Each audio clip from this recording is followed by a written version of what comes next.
नमस्कार मु स्वप्ना आपण मानकु एमटीवी को स्वागत जनाउछि।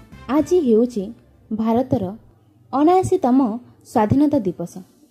आजिर दिन को देखिबा पई केते केते वीर माने आमर भारत मातर सुयोग्य संतान माने अतीतरे प्राण बलि देइछन्ति।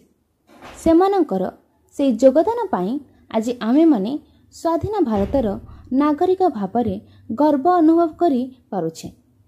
शह शह वर्ष धरी भारत पराधीन थिला, किंतु आज को ठीक 79 वर्ष तले स्वाधीनतार स्वाद चाखिथिला ए भारत माटी।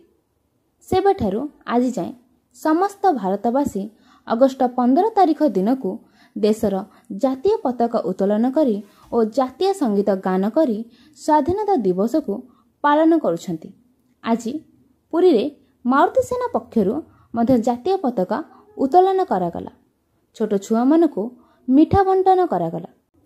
आजिर कार्यक्रम को परिचालना करथिले बलराम बारिक, कुना मिश्र, गोपाल पात्र, स्मिता पात्र, जयश्री पाढ़ी, सस्मिता बेज, प्रतिमा मिश्र, जोगेन्द्र नायक, अनिल स्वाई, रोजेलिन नायक, अनुराधा पंडा, निरंजन सासमल प्रमुख।